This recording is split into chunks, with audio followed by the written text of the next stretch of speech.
J'ai toujours été agriculteur depuis que j'ai 14 ans, l'âge de conduire le tracteur.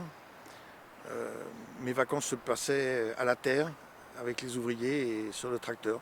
J'ai fait d'autres choses, mais je suis toujours revenu à mes premières passions et mon amour pour ce pays que je trouve merveilleux, avec le plus beau métier du monde, paysan, simplement.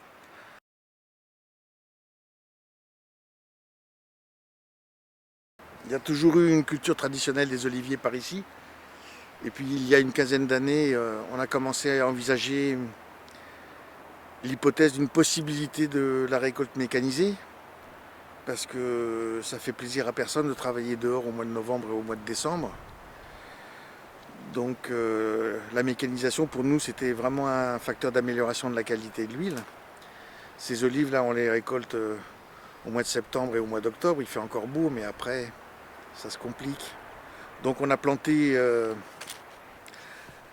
ce qu'on appelle en haute densité des oliviers qui se récoltent mécaniquement. Ça a été une tentative et une expérimentation qui s'est plutôt bien passée. On en est encore toujours à l'expérimentation d'ailleurs. On plante chaque année de nouvelles variétés. L'huile est délicieuse évidemment puisqu'on choisit les variétés tout autour de la Méditerranée qui nous paraissent avoir le plus beau potentiel aromatique.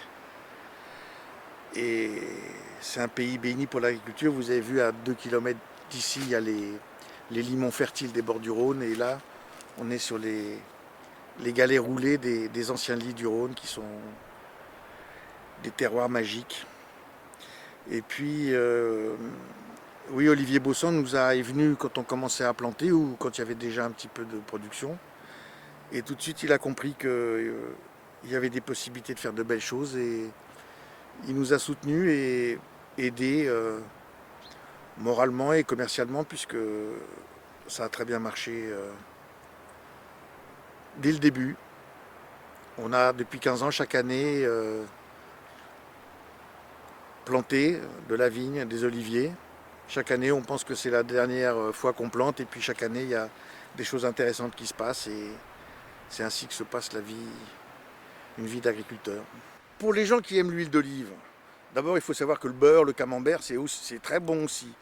Et puis, faites confiance à votre goût. On vous dit c'est ça qui est bon, c'est ça qu'il faut aimer. Soyez entêtés, achetez ce que vous aimez, goûtez les huiles différentes. C'est comme le vin, on aime un vin, puis on en aime d'autres, et puis on change et on revient. Et les huiles d'olive, il faut les goûter, il faut les critiquer, les apprécier. Les goûts changent, et ce que vous aimez, c'est bon. Oui, c'est important de faire confiance à ses goûts. Et dans la cuisine, quand on utilise l'huile d'olive, je pense que la meilleure manière de l'utiliser, celle qui révèle sa vraie nature, c'est de l'utiliser simplement sur des produits tout à fait basiques comme les asperges cuites à la vapeur, des poireaux, des navets aussi cuits à la vapeur, des navets nouveaux, des artichauts, enfin les légumes, presque tous les légumes. Pommes de terre bouillies à la vapeur avec un filet d'huile d'olive, c'est sublime. Et et la seule occasion, à mon avis, de cuire l'huile d'olive, c'est pour les œufs frits. Sinon, c'est dommage de chauffer l'huile. L'huile d'olive, il vaut mieux cuire et mettre l'huile d'olive après la cuisson. Ça dénature pas ses saveurs.